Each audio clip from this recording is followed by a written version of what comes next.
ترگت اور عبدالرحمن اسے اس کی پسندیدہ چیزیں اٹھا کر دیتے ہیں لیکن وہ انکار کر دیتا ہے۔ پھر ارطغرل کہتا ہے کل ہم کافروں کے خلاف جنگ لڑنے جا رہے ہیں بامسی۔ یہ سن کر بامسی خوش ہو جاتا ہے اور کہتا ہے یہ چیز مجھے پسند ہے، میں کافروں سے اپنا انتقام لینا چاہتا ہوں۔ پھر ترگت کہتا ہے تو ان کافروں سے لڑنے کے لیے کھاؤ بامسی تاکہ تمہارے اندر طاقت آ سکے۔ پھر بامسی جوش سے کھانے لگتا ہے اور کہتا ہے میں اس تیو کو بھی ایسے ہی چبا ڈالوں گا۔ دوسری طرف حلیمہ حائمہ خاتون کو کہتی ہے میں خوفزدہ ہوں کہ دھندار غلط راستے پر جا رہا ہے اور مجھے ڈر ہے کہ کہیں گنیلی کے پیار میں وہ اندھا نہ ہو جائے۔ حائمہ خاتون کہتی ہیں وہ ایک سردار کا بیٹا ہے حلیمہ، اب وہ بڑا ہو چکا ہے اور ایک ذمہ دار آدمی ہے۔ حلیمہ کہتی ہے تو پھر اس نے ٹریننگ ایریا میں اپنے ہی آدمیوں پر ہاتھ کیوں اٹھایا تھا؟ یہ سن کر حائمہ خاتون غصے میں آ جاتی ہیں اور کہتی ہیں ہوش میں آؤ حلیمہ، یہ باتیں تم اس لڑکی کی نفرت میں کر رہی ہو۔ بے شک اجار اورال کا خاص آدمی ہے لیکن اس کے کاموں کا ذمہ دار ہم گنیلی کو نہیں ٹھہرا سکتے۔ دوسری طرف جاویدار قبیلے میں گنیلی بھی اپنے والد کے ساتھ شام کا کھانا کھا رہی تھی۔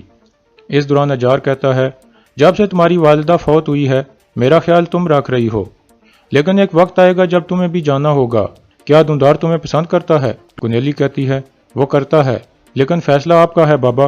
اجار کہتا ہے کائی قبیلے والوں پر اعتماد مت کرو، دھندار کو تمہارے پیار میں پڑنے دو لیکن تم اس کی محبت میں گرفتار مت ہونا۔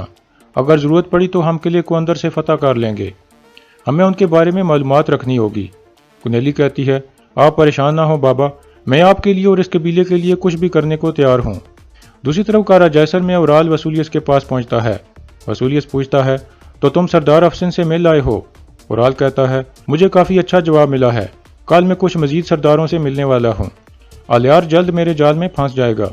پھر اورال بیٹھ کر کھانا کھانے لگتا ہے اور کہتا ہے مجھے پتا چلا ہے کہ ارطغرل وہ ہتھیار کہاں لے کر جا رہا ہے جو اس نے تم سے چوری کیے تھے، وہ ان کو اپنے وفادار ترک سرداروں میں بانٹنے والا ہے۔ وسولیس حیران ہوتے ہوئے کہتا ہے وہ میرے قلعے پر حملہ کرنے کی تیاری کر رہے ہیں۔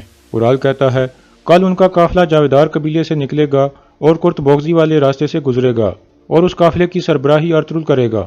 وسولیس کچھ سوچنے لگتا ہے، پھر اورال کہتا ہے ہیلینا کے بارے میں نے جو کہا تھا اس بارے میں غور کرو گورنر وسولیس۔ وسولیس پوچھتا ہے کیا یہ بات یہاں کسی اور کو بھی پتا ہے؟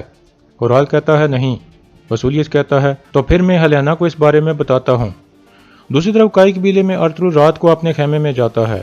اس دوران وہ حلیمہ کا لٹکا ہوا چہرہ دیکھ کر پوچھتا ہے کیا ہوا حلیمہ سلطان، تم کافی پریشان لگ رہی ہو۔ پھر حلیمہ اسے بتاتی ہے کہ دھندار ایک لڑکی کی محبت میں گرفتار ہو گیا ہے، اس کا نام گنیلی ہے لیکن وہ اورال کے سب سے خاص آدمی اجار کی بیٹی ہے۔ یہ سن کر ارطغرل مسکرانے لگتا ہے اور کہتا ہے تو تم ایک اور سلجان خاتون کو یہاں نہیں لانا چاہتی؟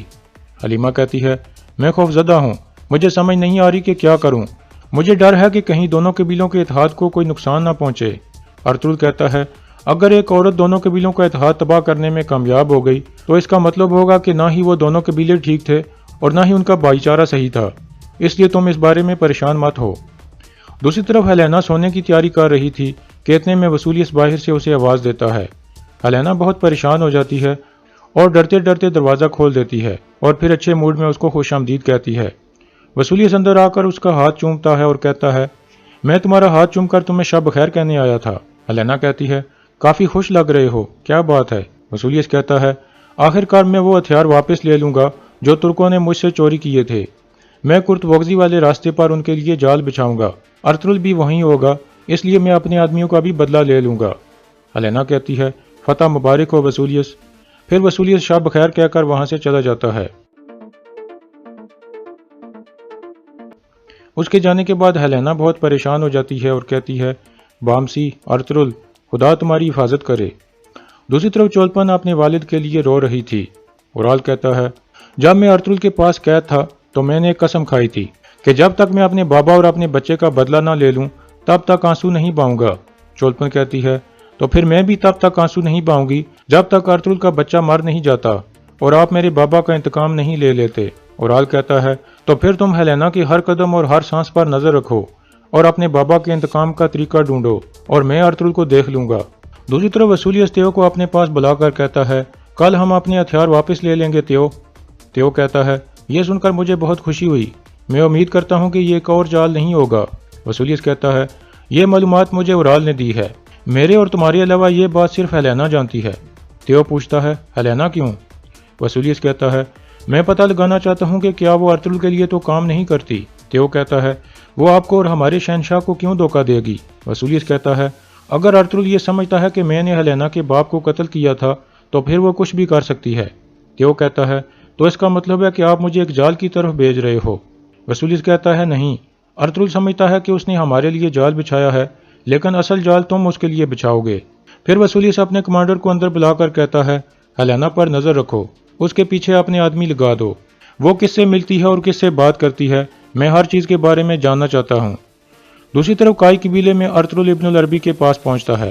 ابن العربی اسے حضرت محمد صلی اللہ علیہ وآلہ وسلم کے بارے میں ایک واقعہ سناتے ہیں جب انہوں نے مکہ سے مدینہ کی طرف ہجرت کی تھی اور کافروں نے ان کو مارنے کے لیے ایک جال بچھایا تھا، لیکن اللہ کی مدد سے وہ ان کی نظروں سے غائب ہو گئے تھے اور کافر اپنے مقصد میں ناکام ہو گئے تھے۔ پھر ابن العربی کہتے ہیں بے شک اللہ سب سے بہترین جال بچھانے والا ہے، اور یہاں اس قسط کا اختتام ہو جاتا ہے۔